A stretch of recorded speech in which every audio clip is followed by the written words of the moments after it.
uncomplicated.news.net, and today we're interviewing David Alexander. David Alexander works with DirectSource. David, are you with us? I am. Hello, Ruth. We're very, very interested in this. We want to know, what exactly does DirectSource China do? We help companies that have identified the need to be in China for sourcing lower-cost parts and components. And DirectSource China manages those projects from beginning to end to mitigate all the inherent quality issues that can take place sourcing products from China. So we become an interface, an extension of our clients' operations in China. Excellent. And we were wondering, why are so many things manufactured in China now? Of course, they've been manufacturing products in China for 2 decades now, and of course, the number one reason is cost. Anything that has a high degree of labor involved in the production of a part or a product needs to be in China, where there is the lowest cost labor on earth. And that's just a fact of life, and I didn't create it, you didn't create it. It's just part of the global commerce that we're all a part of now. So when labor is 25% or more of the total cost of a product, seek a low-cost option for manufacturing, and that's why they go to China. And I was wondering, what would you say to people who view China as the reason that the United States has lost so many jobs? Well, I would say that whether they realize it or not, the United States is the largest manufacturing country in the world by dollar volume. And certainly lower value processes have gone to China. But I would also say that millions of jobs have been created in terms of selling and marketing innovative products in the U.S. There's not an Apple product that is made that doesn't have some component or part made in China.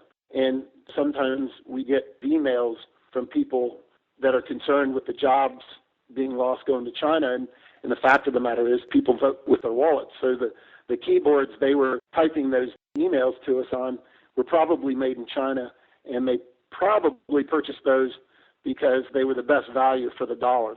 So it really is a global society. And I would also say that China is a wonderful market, and it's not closed down.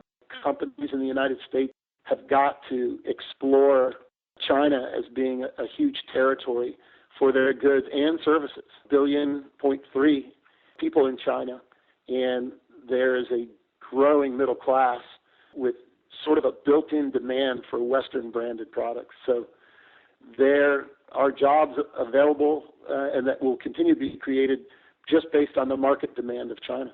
What is the overall U.S. relationship with China? For the foreseeable future, the U.S. and China are linked at the hip.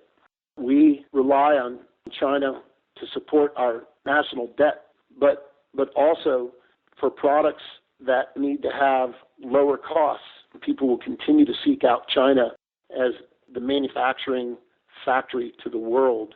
Politically, you can see that China and the United States are deeper involved in talks than they have in the history of the two countries.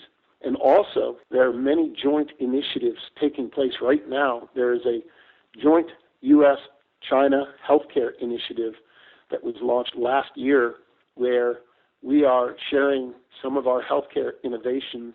GE, for example, is working on imaging, MRIs, and other medical innovations with China.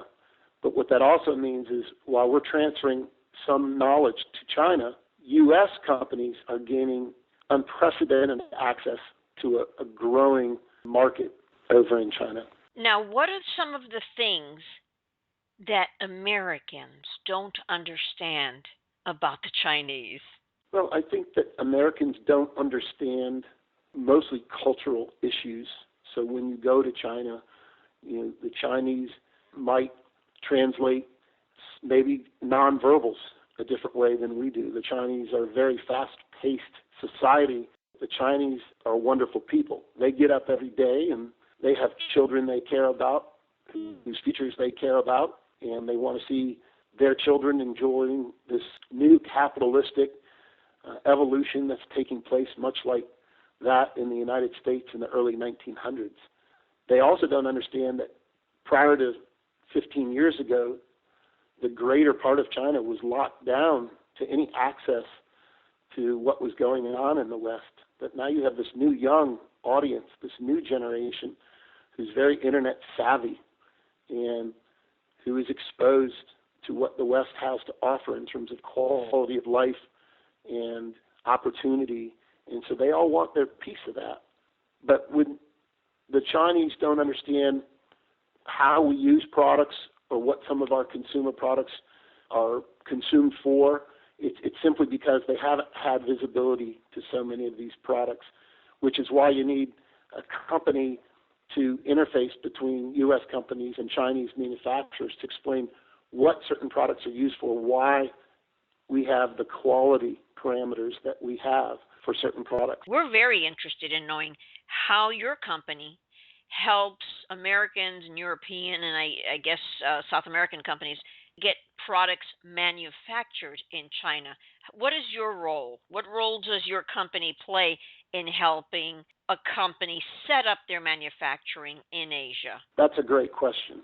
DirectSource China becomes an extension of our clients' operations. We have a dedicated team of employees right in Shanghai, and we go out and pre-qualify and audit factories who make products for our clients in the United States. So we overlay an entire process of quality control on top of the manufacturing processes. We essentially become the China office for our U.S. client, and it's a very transparent process. Companies that want to manufacture and purchase products from China understand that without having a trusted set of eyes and ears and feet on the street at the source, that they're just setting themselves up for risk. And we mitigate that risk. We eliminate the need for costly, long trips by key personnel of the U.S. clients because we are on the scene. We're on the spot in China at the point of manufacturing. I am David Alexander, president of DirectSource China, and I can be reached at david@directsourcechina.com, or you can call me on my direct line, which is 813-251-4184. And I'm David Alexander at syndicatednews.net.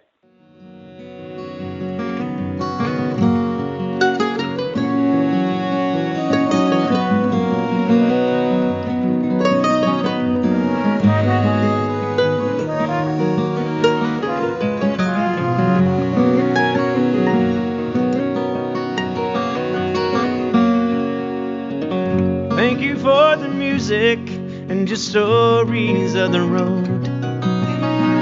Thank you for the freedom when it came my time to go. Thank you for your kindness and the times when you got tough. And Papa, I don't think I've said I love you near enough. The leader of the band is tired and his eyes are growing old. His blood runs through my instrument and the song is in my soul. My life has been a poor attempt to imitate the man.